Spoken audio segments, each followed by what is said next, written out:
Hi guys, my name is Jack, and today we're going to take a look at another horrible case with you. The case of Rosa Peral. Vinuela, a body in flames. A love triangle typically leads to no good, with all involved parties inevitably suffering as each one becomes dependent. The very emergence of a new participant in a relationship signals trouble in the couple's interaction. Yet some believe that monogamy is a thing of the past, advocating for relationships where one is not limited in the number of loved ones. Such was the belief of our protagonist today, who shattered the lives and destinies of the men unfortunate enough to be close to her. The case of Rosa Peral Vinuela caused quite a stir in Spain a few years ago. This woman easily entered into relationships, manipulated men by playing with their feelings, and then got rid of her tiresome lovers using harsh, sometimes radical methods. Intriguingly, she worked in law enforcement and often engaged in workplace romances. Rosa was blessed with attractive looks, which she used to her advantage. She had been in an official marriage, was the center of an intimate scandal, and was simultaneously engaged to two different men. However, these adventures were not enough for her. She dared to commit a crime against a weary fiancé, attempting to pin the blame on her ex-husband and a lover. The most horrifying aspect was that her own child witnessed this appalling act. Rosa Peral, the early years. Rosa Peral. Vinuela was born on October 15, 1985, in a suburb of Barcelona, becoming the second child in her family. She grew up in a modest household that had migrated from Andalusia in search of a better life. Her mother, Maria, was a homemaker dedicated to creating a cozy home environment and raising the children, while her father, Francisco, worked as a security guard. Rosa was raised alongside her older brother, Paul, with whom she was very close. Those personally acquainted with her described Rosa as sweet, kind-hearted, and friendly. Neighbors spoke highly of the Peral family, considering them a united, strong, and happy household. In school, Rosa was a good student. She wasn't necessarily at the top of her class, but was diligent and persistent, always striving for high grades. She was also active in sports and dreamed of a career in law enforcement. After graduating from high school, she enrolled at Pompeu Fabra University in Barcelona, while simultaneously preparing for the exams and tests required to enter the police academy in Avila. Rosa was strikingly attractive and possessed a powerful charisma, which attracted many admirers from a young age. She skillfully leveraged her allure.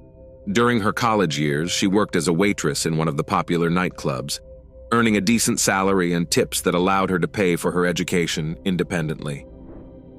At that time, Rosa was dating a young man named Ruben Carbo, who served in the Barcelona City Guard. He helped his girlfriend prepare for the competitive examinations at the academy, a talent detection test, a multiple-choice exam, and an oral interview. Although Rosa didn't pass the physical test on her first try, her perseverance paid off, and she was eventually admitted to the academy, where she underwent professional training. Peral specialized in general law enforcement activities. She quickly advanced in her career, was highly valued at her service, and her salary allowed her to live comfortably without wanting for anything. A valued employee, a stellar wife and mother. Soon after graduating from the police academy, the young woman married her beloved Ruben. The couple had a modest wedding attended only by their closest relatives and friends. The newlyweds moved to Barcelona, where they soon welcomed two daughters, one after the other. At work, Rosa was regarded as a responsible, disciplined, and promising employee. Her attractive and approachable appearance often led to her participation in social media videos broadcasted on local television. In these videos, she encouraged residents and visitors of the city to behave lawfully and with integrity. She even gained some popularity, with people sometimes recognizing her on the street. Rosa was successful in her career, respected and valued as an employee, and at the same time, she was a loving wife and a caring mother to her two children. She had an impeccable reputation, inspiring genuine admiration and even envy among those around her. However, no one could have imagined the double life she was leading. until one incident. An intimate scandal and the collapse of a reputation. In early 2011, Rosa's colleagues began receiving emails containing photographs and videos of a personal nature. The images showed the married Peral engaging in intimate moments with her former partner, Junior Inspector Oscar Leffs, at their place of work. Outraged by her lover's actions, Rosa immediately filed a complaint with the police, demanding compensation for emotional distress and strict legal action against the perpetrator. However, it proved impossible to establish that Oscar was indeed the one who sent out the photos and videos, though Rosa had no doubts about it, and he avoided any repercussions. Nonetheless, both employees were demoted and transferred to different departments for their inappropriate behavior. Moreover, the distribution of compromising materials did not cease, with not only colleagues but also friends and relatives of Rosa receiving them. A serious scandal erupted, and Rosa's previously impeccable reputation was shattered. The situation had a negative impact on her work, family life, and relationships with colleagues and friends. The young woman was acutely aware that she was being judged by everyone around her, and her actions became one of the most discussed topics. Furthermore, some expressed their disapproval of her immoral actions directly to her face. Rosa's character began to deteriorate rapidly. From a friendly, sociable person, she turned into someone perceived as harsh and even spiteful. However, many rightly considered this transformation a defensive reaction to the bullying and condemnation she faced. Surprisingly, despite such a scandalous and resonant ordeal, Rosa managed to maintain her marriage with Ruben. Yet, the trust between them was irreparably damaged. They stayed together for almost another year and a half until a new romantic interest entered Rosa's life. Another workplace romance and professional misconduct around mid-2012, it became known about Rosa's new romance with another colleague, Albert Lopez Ferrero. The couple spent a significant amount of time trying to keep their relationship under wraps, but between 2011 and 2012, they became involved in several incidents related to the abuse of their official powers. During the investigations into these incidents, the partners and lovers protected each other, which allowed them both to evade any disciplinary actions. It's worth noting that Albert was reserved, shared little about himself, and didn't make close friends among his colleagues. He was seriously into boxing and had a quick temper, which sometimes made him very aggressive, often to the detriment of those who happened to be near him at the wrong time. For instance, in 2011, while he and Rosa were patrolling the streets of Barcelona, Ferrero got into an argument with an immigrant from Senegal who was selling goods on the street without the necessary permit. Instead of taking the vendor to the station, after a brief verbal altercation, Ferrero physically assaulted him, causing severe injuries. However, during the subsequent investigation, Peral defended her lover, claiming that the victim had attacked him first and that he was merely defending himself. Another similar incident occurred, and in 2012, a suspect that Rosa and Albert were supposed to bring to the station mysteriously lost his life during the arrest. The investigation led nowhere, and the partners insisted that the fault lay solely with the deceased himself. Eventually, their version of events was accepted, and the case was dismissed due to a lack of evidence of any wrongdoing. As for the relationship between the two, it could be described as sporadic. The lovers grew closer through their work together, but their passion ebbed and flowed. Albert showed little interest in Rosa beyond physical intimacy. Their affair didn't progress but continued for several years without ending. It seems that both were content with this arrangement. Divorce and a new love triangle. When Rosa and Albert's relationship was no longer a secret, Ruben finally decided to divorce his unfaithful wife, realizing she would never change and would continue to seek other romantic encounters whenever the opportunity arose. The couple managed to avoid public scandals and bitter confrontations, but their parting could hardly be called amicable. Ruben soon entered into a serious relationship with a woman named Antonia, who quickly found common ground not only with his daughters, but also with his ex-wife. Rosa often called Ruben's new partner, sharing her personal disappointments and professional troubles. Antonia listened calmly, offered comfort and even advice. For Antonia, this communication was a sort of assurance that Ruben had no lingering ties to his ex-wife and that their relationship was truly over. Regarding custody, the daughters stayed with their mother, but Ruben was allowed to see them any time and take them home for weekends and holidays. After the divorce, Rosa chose not to continue her relationship with Albert, feeling it was leading nowhere. However, she soon started a new romance with Pedro Rodriguez, who had long shown a keen interest in her and had been actively courting her. Little was known about Pedro.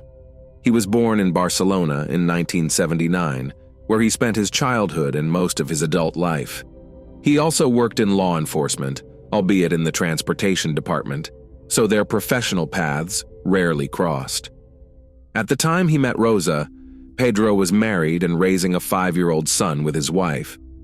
Yet, Rosa's allure was irresistible to him. Consumed with thoughts of her day and night, he didn't hesitate to leave his family as soon as she reciprocated his feelings.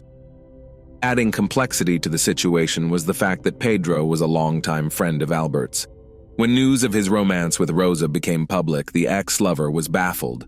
Driven by a painful jealousy, he began to harass Rosa, demanding explanations for her actions. To defuse the situation, Peral told Ferrero that the connection between her and Rodriguez could never match the chemistry they had shared over the years. This way, she implied to her former lover that she still harbored certain feelings and physical attraction towards him. The resumption of their intimate relationship seemed inevitable, as a definitive end to their saga had yet to be declared. A double engagement Rosa and Pedro seemed to be living more than a blissful life together. Along with Rosa's children, they settled into a spacious home in a nice neighborhood of Barcelona, traveled often, appeared everywhere as a close-knit family, and seemed genuinely happy. Feeling ready for the next step in their relationship, Pedro proposed to Rosa with a beautiful ring, and she joyfully accepted. The couple started planning their wedding. Around the same time, Rosa began secretly meeting with Albert. Typically, they spent time together in hotel rooms on the outskirts of the city to avoid being seen. Rosa even complained to her lover that Pedro didn't quite measure up to him in intimacy. She also mentioned Pedro's difficult personality and expressed doubts about her future happiness with him. In January 2017, Albert, previously indifferent to serious commitments, unexpectedly proposed to Rosa, presenting her with an expensive ring. Remarkably, she accepted his proposal too, wearing the ring secretly from Pedro. The fact of her double engagement greatly flattered Rosa, and she even bragged about it to her closest friends. Soon, Pedro noticed changes in Rosa's behavior, and her frequent absences led him to suspect.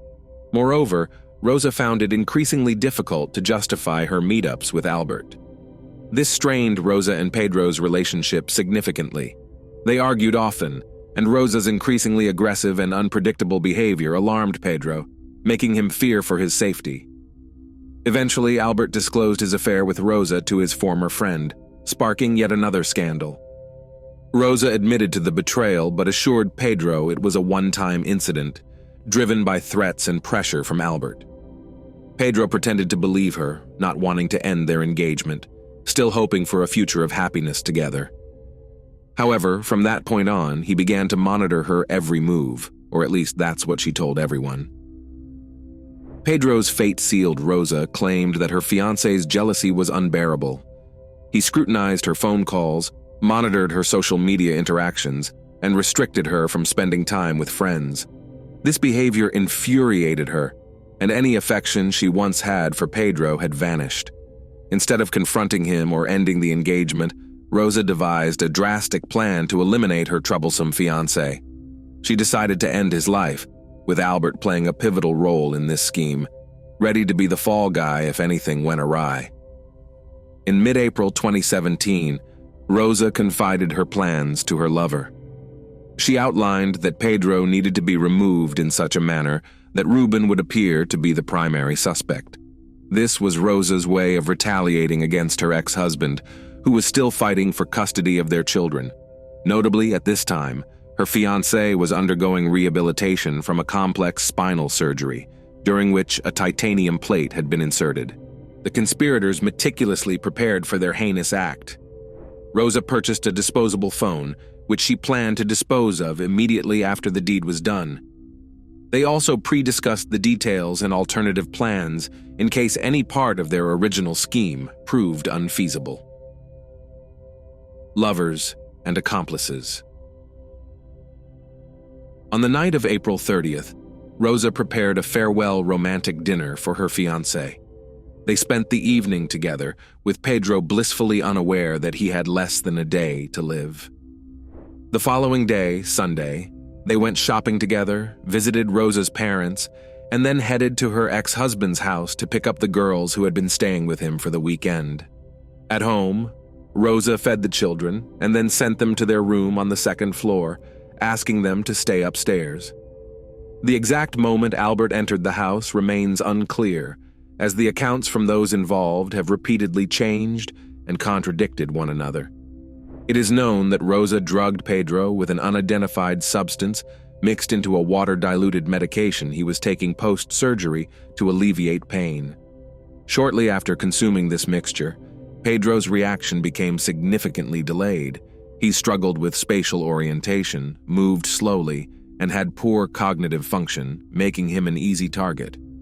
The exact method by which the lovers ended Pedro's life remains unclear, but one of Rosa's daughters, who ventured downstairs amidst the noise, claimed she saw her mother push him down the stairs.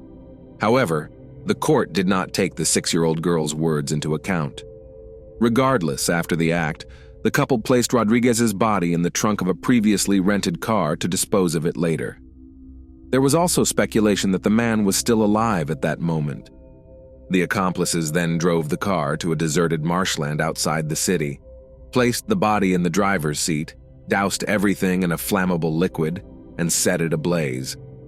Rosa thoughtfully left Pedro's phone at the scene, and upon returning home, she called it several times and sent messages begging for forgiveness and asking him to come back. Remains in a burned car. The morning after the incident, Rosa called her father, Francisco, sobbing into the phone, claiming that she and Pedro had a major argument. She told him that Pedro had ended their engagement, stated he no longer wanted to see her, and drove off in his car without specifying his destination. Rosa also reached out to several of Pedro's close friends and relatives, inquiring if they had seen him. She tearfully narrated their dispute and separation to everyone. For 3 days, there was no word from Rodriguez, but on the afternoon of May 4th, a young cyclist riding outside the city stumbled upon a burned vehicle containing human bones. He immediately reported his find to the police, and soon an investigative team was at the scene. The car contained severely charred human remains that were unidentifiable. However, a titanium plate recently implanted in the man's spine helped in identifying him. This implant had a unique serial number, which was used to confirm the remains were Pedro's. Based on the car's location and the nature of the fire, investigators concluded that the vehicle had been intentionally set ablaze, and the driver had either been prevented from escaping or was already deceased at the time of the fire. Given these circumstances, the case was classified as a deliberate act of ending a life. An investigation was launched, the details of which were kept confidential until the trial. Investigation and suspects. Once the remains were identified, police officers were dispatched to Rosa's residence to deliver the tragic news of her fiancé's fate. She attempted to feign shock and grief, but her expression quickly reverted to an indifferent calm as she responded to routine inquiries. Her demeanor was oddly composed for someone who had just been informed of her fiancé's demise. Rosa refused to go to the police station, claiming she had no one to watch her children, and also denied the officers' entry to her home to avoid alarming her daughters. However, she immediately suggested to the officers that her ex-husband, Ruben, could be involved in her fiancé's demise, driven by jealousy. This accusation promptly placed Ruben among the primary suspects, but he soon provided a solid alibi, having spent several days in another city with Antonia, visiting her parents after picking up the girls with Rosa. Rosa herself became a suspect next.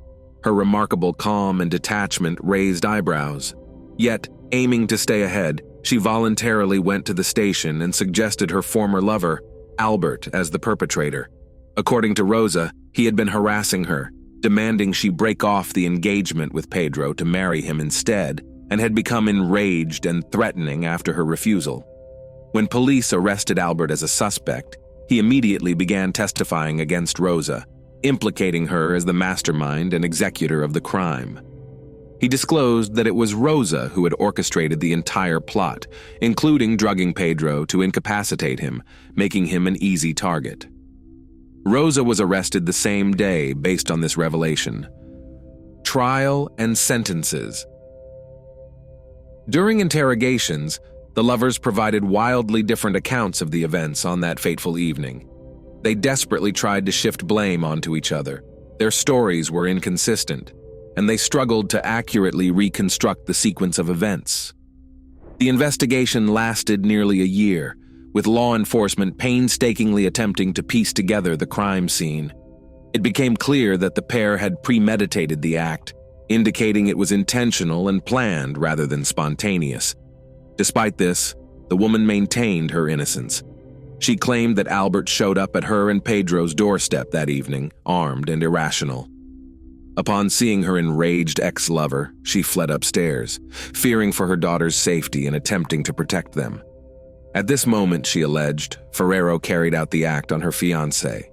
Mobile phone data played a crucial role in the investigation. Despite Rosa's belief that they had covered their tracks, investigators discovered she had communicated with her lover using disposable phones on the day of the incident. Additionally, Albert's personal phone was tracked near the location of the burned vehicle on the night of May 1st. The trial of the accused pair didn't begin until February 2020. Despite the woman's attempts to portray herself as a victim, Ferrero's attorney argued that his client only assisted her in disposing of the body, suggesting she was the mastermind behind the entire operation. He described Rosa as a cunning manipulator, capable of using others for her own ends. Antonia, now raising her and Ruben's daughters with him, also testified, reiterating that the older daughter witnessed her mother pushing a bloodied Pedro down the stairs. However, the child's statement was not taken into consideration. Yet, Rosa accused her of lying, claiming Antonia simply wanted to see her imprisoned for as long as possible out of jealousy. In March 2020, both suspects were found guilty of premeditated ending of life and concealing evidence of the crime. Rosa was sentenced to 25 years in prison, while Albert received a 20-year sentence. Additionally, they were ordered to pay nearly 100,000 euros in moral damages to Rodriguez's family. However, as it turned out, all of Rosa's assets were registered in her parents' names, rendering her financially insolvent. Following the verdict, both convicts made numerous appeals, each maintaining their innocence. However, the Supreme Court of Catalonia rejected these appeals, leaving the sentences unchanged. The aftermath for those involved Rosa's parents, despite the guilty verdict, never believed their daughter was capable of committing such a heinous act. Now, the children's biological father, Ruben Carbo, officially serves as their guardian. He raises the daughters from his previous marriage alongside his wife Antonia, with whom he also has a son. Notably, Ruben has always allowed the girls to maintain contact with their maternal grandparents. Interestingly, following Rosa's arrest in 2017, she was only able to see her daughters nearly 2 years later, in the spring of 2019, under the supervision of Ruben and his current wife. However, he has since refrained from bringing the girls to prison visits, believing the environment adversely affects their mental health. In 2022, it was revealed that Rosa, while incarcerated, attempted to hire someone to end the lives of her ex-husband Ruben and Antonia. Her plan was uncovered, preventing the crime. Rosa claimed that desperation to see her children drove her to this drastic measure. She believed that if Ruben were no longer alive, custody would revert to her parents, who she expected would not obstruct the girls' visits. As for Albert, while serving his sentence, he decided to pursue a law degree, enrolling in a Spanish university. He also dedicated himself to learning foreign languages. The case of Rosa Maria Peral Vinuela inspired a mini-series titled Body in Flames, which premiered on Spanish television in the fall of 2023. Additionally, her story became the subject of a documentary film, Rosa's Ribbons, portraying her as an innocent victim. Thanks for watching, guys. That was Jack with you. Subscribe to the channel. There are many shocking stories ahead.